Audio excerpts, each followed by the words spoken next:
welcome to Your Family Dog, a podcast dedicated to helping families love living with dogs. Here are your hosts, Julie Fudge Smith and Colleen Pelar. Hi, welcome to Your Family Dog. I'm Colleen Pelar, and as always, I'm joined with Julie Fudge Smith. But today we have a special guest as well. Today we're going to be talking to Ellie Hicks, who's one of Julie's daughters. And Ellie is a writer, and she has contributed a piece on AMReading.com about the 10 best literary dogs, which, of course, Julie and I think is a very fascinating subject. So we wanted to talk to Ellie about these dogs and, of course, why dogs are such an important part of books and relationships and literature for us. You know, what value does a dog add to a story? So welcome, Ellie. We're glad to have you. Oh, well, thanks. I'm glad to be here. So can you tell us a little bit about, first off, why did you pick this topic, and then any of these books that you think are particularly exciting or special? I really don't remember how I came up with the topic. Yeah, I just was pitching ideas to meet my quota that week, and somehow this one came in. Because I know people are going to ask about this, before people ask, Old Yeller is not on the list, and neither are Old Dan and Little Ann from Where the Red Fern Grows, and that is not because I don't think they are some of the best literary dogs. It's because another writer on the site had done an article on the saddest pet deaths in literature, and my editor said, do not repeat anything from that list. Yes. And Old Yeller and Where the Red Fern Grows were both on that list. So that's why they're not there. Okay. So we won't judge your literary ability based on the fact exactly. That was those not my important choice. dogs. Right. So that being said, I came up with my own list of 10 dogs here. I start off, I couldn't do Old Yeller, so probably the next most sort of classic dog is, of course, Lassie, who everybody thinks of the TV show, but she originally appeared in a book. Next, I've got Muggs from My Life in Hard Times by James Thurber. Muggs is probably a lesser known one, but I think he's pretty great. So does Mom. That's true. Next we have Ribsy from the Henry Huggins series by Beverly Cleary. One of my personal favorites. And then we have Buck from Call of the Wild. Can't really make a list about dogs and books without Buck. No. We have Talk from the Phantom Tollbooth, who is maybe stretching the definition of dog a bit because he's part watch. Toto from The Wonderful Wizard of Oz, always a classic. Nana from Peter Pan, every kid's dream babysitter. Fang from Harry Potter, because I'm a Potterhead. The Direwolves from A Song of Ice and Fire / Game of Thrones, also possibly stretching the definition of dog a little bit, but still really cool. And finally, we have Argos from the Odyssey, who is actually one of the first dogs ever named in Western literature. I thought that was really interesting. I didn't know that about Argos until reading your blog. That was a very interesting piece to me. So of these dogs, which one, is there one that if that dog could be a part of your family, that would be the one you'd want? Well, I don't think it would be Muggs because he's also known as the dog who bit people. But so maybe not Muggs. Well, I think if you're just going for a family dog, I really think the sort of quintessential family dog on this list would be Ribsy. Ribsy was everybody's sort of best friend dog. He goes everywhere with Henry, who's his boy. And it's the classic story. Henry finds Ribsy on the street. He's homeless. He brings him home, and then Ribsy goes everywhere with him, waits for him after school, runs along with his bike. They go to the park. They go fishing. They're just kind of always together, and Beverly clearly talks a lot about how Ribsy is ever so patient with little kids like Ramona, who's always running up and grabbing his tail and things like that. So sign of a good-tempered dog. So I think your kind of classic family kid and dog best friend type of dog on this list would be Ribsy. I would agree. I loved Ribsy. I loved Henry and Ribsy. I loved Ribsy. Emma, her sister, used to listen to the books on tape, and in one of the books, they talk about the dog food that Ribsy eat, which is Woofie's.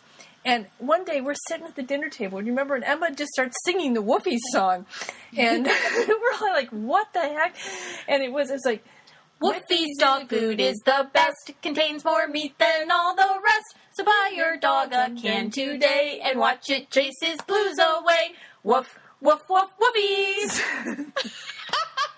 How long ago was this, and why is it still in your head? This must have been 10 or 12 years ago when we were living in Virginia, and Emma was reading it. But she just would sing it all the time. It reminded us a lot of Ramona, because Ramona would sing it all the time, and Emma was very much like Ramona, so we had a good time with that one. Has a great way of describing people and behavior and relationships. So, yeah, her stuff does kind of stick with you. Yeah. That is hysterical that the two of you can sing that song perfectly together. You say it's hysterical. I think it's kind of sad, but, you know. Hey, every family needs a hobby. That's right. So, singing odd jingles from literature. That's right. Other people use actual commercials from TV, but no. You guys take it a step further. Okay, so Colleen, are there any books on this list that bring back special memories for you or that you connected with in a particular way? Well, the one book that brought back a vivid memory for me was Call of the Wild, Buck. Mostly, it brings back memories of sitting in the kitchen talking to my father late at night about dog books, because he was a dog lover too. And so he recommended that I read all of the Jack London books, and of course I loved Call of the Wild.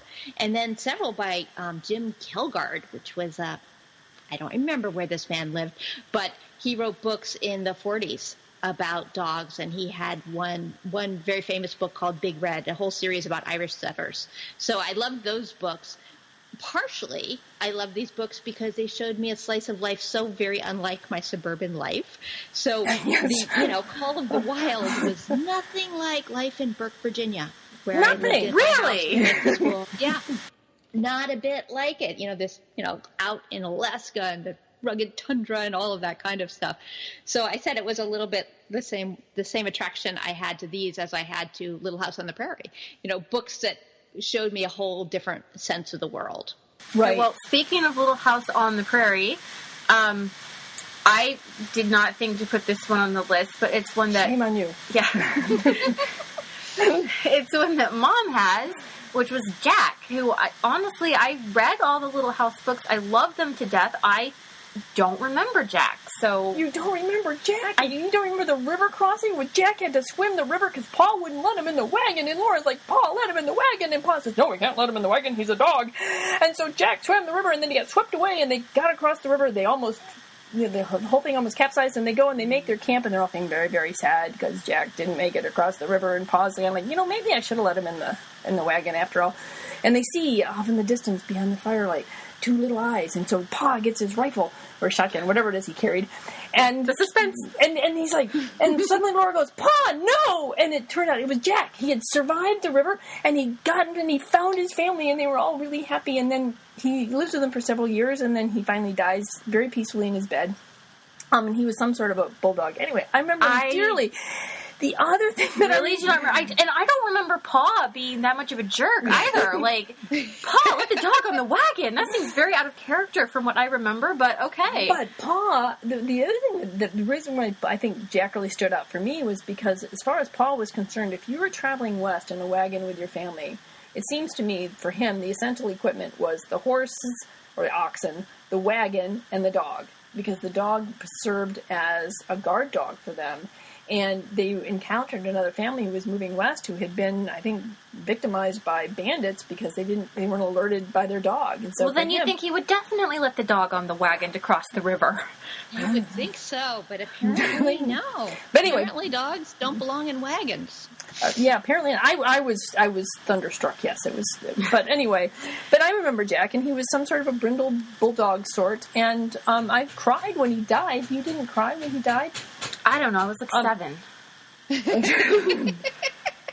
You cried at others. Speaking of 7 and crying, that brings us to Toto and the Wizard of Oz. And I used to watch The Wizard of Oz. We had a couch that had legs and like a flap.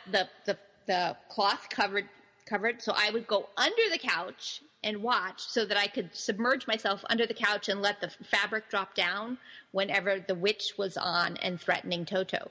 And once early on a date, my husband went, and your little dog too. And he made the noise, and I had a visceral reaction. Like, and my little dog too. Because truly, as a child and as an adult, there's really nothing scarier to me than the fact that you might come and hurt my dog. Well, let's say, but part of the whole reason Dorothy ends up in Oz is because originally she tries to run away to protect her dog. Mm-hmm. From, what was it, Mrs. Gulch, I think, is the nasty neighbor? Yeah, terrible. And then she gets back. Yeah. Terrible. Little did you know this was going to be the musical Family Dog podcast. Books and music. We're just covering it all. But I think, that definitely is a very, kids love their dogs and will do really crazy, silly things when they think their dogs are threatened. Mm-hmm. One of my favorite James Harriet stories about a dog was about a little boy who was, he was a bit of a difficult child, kind of like the bully in the neighborhood. And he had a little dog who got sick. And his parents, who were not, they must have been along Pa's line, said that they wouldn't pay for veterinary care. And the dog really needed it. And so the little boy really turned himself around. And he got a job at the local store, and he earned the money to pay for his dog's treatment. But unfortunately, the dog died. And he was heartbroken, and unfortunately, too, the lesson didn't last, and he went back to sort of his old ways. But I just remember thinking that dogs have that ability to make us rise to the very best angels of our nature, and we will do pretty much anything we can to ensure their safety and health and well-being. And hopefully most of us will learn something from it that will be more long-lasting, but I just remember that story very clearly. Of course, I also love James Harriet and Tricky Woo, who was the little Pekingese who used to go flat-bot when she had impacted anal glands. And there's another... He did have great descriptions of behavior. Yeah, he was did. Tricky Woo the one who went cracker dog also? Yes. Yes. She would go cracker dog because, of course, she had too much fat in her diet. And anyway, but yeah, she would go cracker dog. And the descriptions in his books were always so funny. Yes. Oh, yeah, and Tricky Woo was the one who would send Christmas hampers to Dr. Harriet, who was his friend, and James actually wrote thank you notes to Tricky Woo. And apparently at one point, Tricky Woo was terribly upset because the note had been addressed to Mr. Tricky Woo, and he really was Master Tricky Woo. But when he saw it was from Dr. Harriet, he was willing to let it go. So, dogs can make us... dog stories are great because they can make you laugh, they can make you cry, they can really sort of evoke just a huge range of emotions, just like dogs can. And that's what's great about a well-written book. And, of course, Old Yeller was not on Ellie's list, but I remember the first time when I read that in the 4th grade, it was the first time that literature really moved me. It's the first time I remember exactly where I was sitting when I read the section about where, spoiler here, Old Yeller dies. What? How could you just ruin that for me? I thought he went to live on a farm. That's right. The magic farm for rabid dogs. Spoiler alert, most dog books, the dog dies. That's the bummer. That is the hard thing. I'm going to write a dog book where everybody lives. But the literature can be so powerful. And that's what it really brought home for me with Old Yeller. I knew that was a fictional dog, and yet it moved me to the very core of my being. So, well, it's the relationship piece too. Like even on your list, you've got the Direwolves, and that each of the children in the family had a personal relationship with a different direwolf, and that those animals in the books, I think, are very similar to the human that they, like. I'm forgetting my character names in this moment. Sansa's lady they were both very demure, Yeah. And Arya's direwolf, whose name is escaping me in this moment, was a bit more adventurous, just like Arya's, and that kind of thing. Yeah, but she had the wolf that bit Joffrey, the crown prince, which was, totally an Arya thing. Yeah. Mom's looking very confused. But the relationship, the idea of that there's someone who's got your back. Yeah. Right. It goes both ways. And so in Harry Potter, I totally love that Hagrid has Fang's back because Fang is not very brave. and I think that that's fine, and Hagrid thinks that that's fine. Yeah. Hagrid's like, he's just not that brave. Okay, your dog named Fang, who's a little bit of a scaredy cat. Yeah, well, Fang famously at the Battle of Hogwarts was, up there ready to go, and then a vase near him exploded, and he got scared and ran away. Yeah. But at the same time, even Fang has his moments. I forget exactly which book it was in, but at one point, Hagrid is attacked by Death Eaters, and Fang flings himself in front of Hagrid and takes the stunning spell. So relationship. Yeah, exactly. So even Fang can rise to the occasion. Yes. So, yes. The other one I want to mention is Argos, Odysseus' dog. I'd forgotten about that until Ellie mentioned it, but I do remember him dying and feeling like, now my work here is done. I brought you home. And I remember feeling just really moved by that. Yeah, you're home. Dad's back. I don't have to take care of things anymore. I was holding down the fort. Now you're here. To add to the poignancy of the scene, so Argos has been missing his master for 20 years, and when Odysseus does finally come home, he's in disguise, and nobody recognizes him. His son doesn't, his wife doesn't. The only, I'm going to say person, but it's not really person, who recognizes Odysseus through the disguise is Argos, is his dog. And then, just adding even more poignancy here, Odysseus knows that Argos is there and has been waiting for him, but he can't really get down and say hello because if he acknowledges the dog, it breaks his disguise, which is necessary at the moment. So he and Argos kind of have to have this reunion from a little bit of a distance. You don't really get the whole, oh yes, Daddy's home, or it's just kind of this silent acknowledgement, and then Argos kind of goes, okay, I'm done. And lays down, and that's the end. So that doesn't tug on your heartstrings. Yeah, that's awful. I mean, it's awful to think that you wait for 20 years and then you just get to say hi from a distance. Like, I see you and you see me, but that's it. We can't actually connect. And the fact that Argos seems to get that. Argos doesn't rush towards Odysseus and break his disguise. It's like Argos goes, I get it. I understand. And that's another amazing part of it. Relationship. Yes, relationship. It's all relationship. The whole podcast is just relationship. It is. But the other thing is the fact that Argos lived for 20 years? That's all. Well, and then it had to have been longer than that because if he, he would have had to have time to be around and bond to Odysseus before he left for the Trojan War. So, I'd give him another year or two there. So I really want to know what kind of dog this was. and in most of the pictures, it's a big dog, like a hound, which, most big dogs don't live for 2 decades plus. So he must have been eating woofies. He must have been eating woofies. Contains more meat than all the rest. That's right.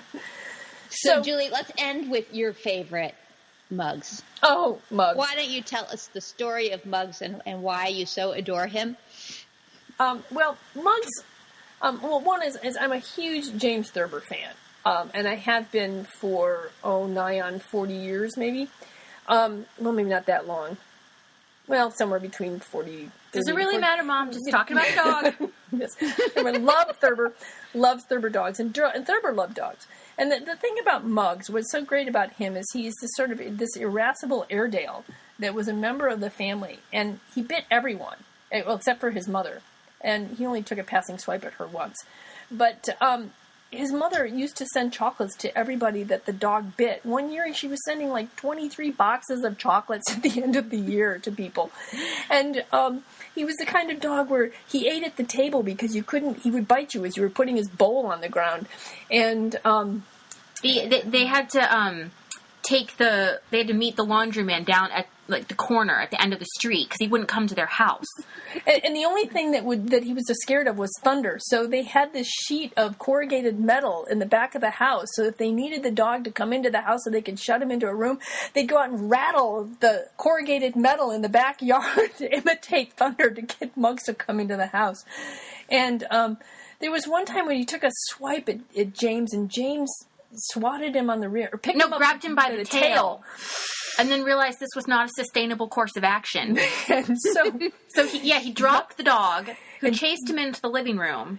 And he jumped up on the mantle to get away from the dog until the mantle came crashing down, at which point Muggs took off because James figured it was probably, he thought it was thunder when the mantle came crashing down. But anyway, he lived a very long time, bit most everybody that they knew and beyond. But as James Thurber's mother would point out, he only bit you once. After that, it was over, and he always felt bad afterwards. And he never carried a grudge. So, Muggs ended up coming back one day. He would come back from various scrapes. I mean, this is also a whole nother dog world than what we know about. Where you open the back door, kind of like when kids in the 50s, you open the back door, let the dog out. Sometime they'll come home, get something to eat, and maybe go back out again. And he would come home with various scratches and stuff. But one day he came home staggering, and they think he had been poisoned. And he ended up passing away. And they buried him along a dirt road with a simple epitaph that said, Cave Canem. Yeah. Beware of the dog. So I think Muggs is not the dog you'd want to have in your family, but I think at least But you want him in your library. Right. And I think in your library. I think at least just from a distance again, there's just something about him and his just sheer kind of irascibility and crankiness, and it just makes him weirdly lovable. He's like the cranky old guy who lives down the street, and you don't really want to have him over for tea, but you kind of like having him there anyway. Mm-hmm. So, well, it will be interesting to hear what our listeners have as their memorable dogs from literature. Right. And it was really interesting to just read through Ellie's list. There were some that I completely remembered and agreed with, and some that I had to think about more. Like, I honestly didn't know much about Argos and the Odyssey. And well, I know nothing about the Crown of Thorns. Game of Thrones. See, I know nothing about this. And you want to confuse her even more. Technically, Game of Thrones is the TV show, and the book series is actually, the real name is A Song of Ice and Fire, and Game of Thrones is only the first book. Oh, my heavens. Once again, I know nothing about the Crown of Thorns thing. Yes, so. She knows nothing about that. Nothing. And that's okay. But see, because of that, we could say, you know nothing, Julie Smith, but she wouldn't get it because she doesn't know anything about Game of Thrones. It's a Game of Thrones reference. Okay. Yay. Well, it was great having you on today, Ellie. Well, thank you. It was a lot of fun. Where can our listeners find you and read more about what you're writing these days? That is AMReading.com, AMReading. And, yeah, it's a fun site. It's just articles for book lovers, and there's all kinds of things on there, and a lot of lists. People like lists, so we do a lot of lists along the lines of 10 best dogs in literature type of thing. So, yeah, check it out. We hope you'll do more dog-related topics, Ellie. Okay, I'll see what I can do. We'll have to submit some ideas for you. All right. Well, thanks, Colleen. Anybody who'd like to leave a comment or a question or their favorite book, they can email us. We would love to hear. You can email us. Actually, in an upcoming episode, we want to talk about books specifically for little kids. Yes. So, ideas on that, too. Send them our way. Great, because, we do want to talk. You don't have to be able to read to enjoy books about dogs. So, because there's lots of board books and other things. So, yes, we'd love to hear your suggestions on that. And you can leave your suggestions on our website, www.yourfamilydogpodcast.com. There's a feedback email there. Mm-hmm.